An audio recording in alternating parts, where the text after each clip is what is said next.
Le couloir était étroit, faiblement éclairé, et l'odeur du désinfectant lui montait légèrement à la tête. Assis sur une chaise en plastique contre le mur, Ismaël regardait fixement ses mains posées sur ses genoux, comme s'il craignait que le moindre mouvement ne fasse remonter ce qu'il tentait de maintenir enfoui depuis trop longtemps. Il n'était pas censé être là. Il se l'était répété tout le long du trajet. « Je ne suis pas censé être là. » Et pourtant, il avait accepté. Derrière la porte entr'ouverte, à quelques mètres à peine, se trouvait l'homme qui, des années plus tôt, avait brisé quelque chose en lui.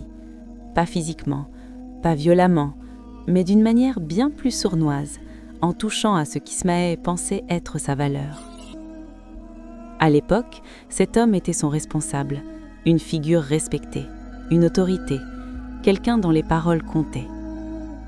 Ismaël faisait de son mieux, travaillait sérieusement, s'efforçait d'être droit, discret, irréprochable. Jusqu'au jour où, devant d'autres, sans avertissement, sans nuance, cet homme l'avait rabaissé.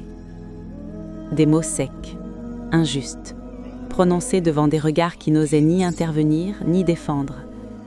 Ismaël se souvenait très précisément de ce moment, pas seulement des paroles, mais de ce qui avait suivi.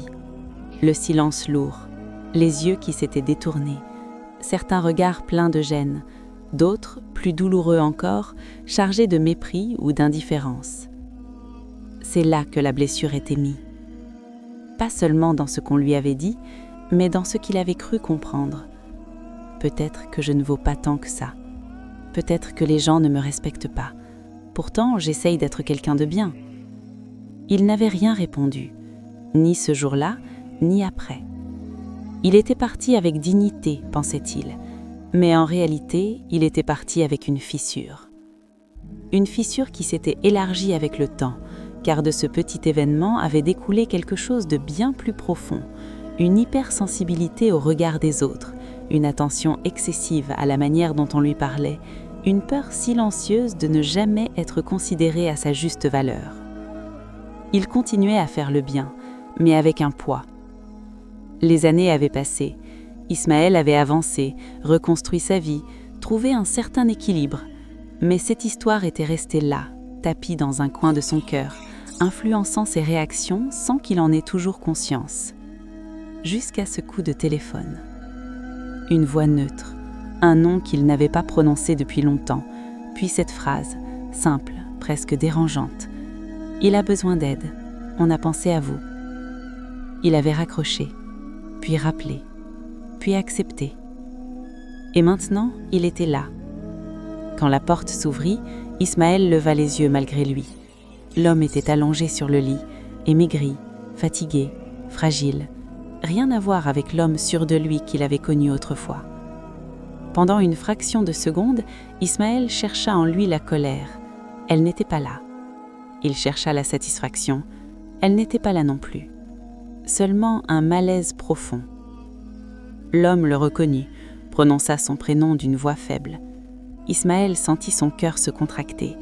Toutes les phrases qu'il avait gardées en lui revinrent en mémoire, tout ce qu'il aurait voulu dire, tout ce qu'il aurait rêvé de répondre, mais rien ne sortit. Ils parlèrent peu, de choses simples, du temps, de la fatigue. Puis l'homme baissa les yeux et dit, presque à contre-cœur, « Je sais que je t'ai fait du mal. » Pas une grande excuse, pas une justification, juste cette phrase. Et Ismaël comprit quelque chose de douloureux. Il avait attendu ces mots pendant des années, mais même ces mots ne pouvaient pas réparer ce qui s'était installé en lui. Sur le chemin de retour, une pensée ne le quittait pas. Est-ce que je vais continuer à vivre en me définissant à travers le regard des gens ? Il comprit alors que cette blessure l'avait rendu prisonnier d'une idée fausse, celle que sa valeur dépendait de la façon dont on le traitait. Ce soir-là, il pria différemment, pas plus longtemps, mais plus sincèrement. Il demanda à Allah de le libérer, non pas de l'homme, mais de l'impact que cet homme avait encore sur son cœur. Le pardon ne fut ni instantané, ni spectaculaire, mais il fut profond. Et avec le temps, Ismaël sentit quelque chose changer. Il devenait moins sensible aux paroles des gens, moins affecté par leur jugement, plus stable intérieurement. Il souriait davantage, non pas parce que tout allait bien, mais parce qu'il savait enfin ce qu'il valait. Il se rappela alors une parole ancienne, pleine de sagesse.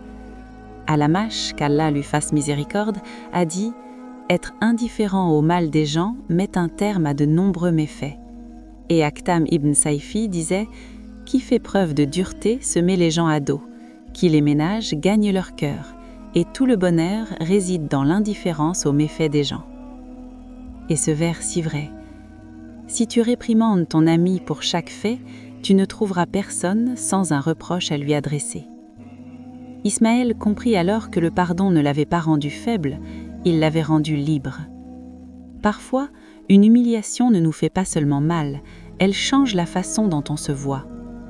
Pardonner vraiment, ce n'est pas oublier l'injustice, c'est refuser qu'elle continue à définir notre valeur. Quand le cœur se détache du regard des gens, il se rattache enfin à ce qui compte vraiment. Et c'est là que commence le véritable apaisement.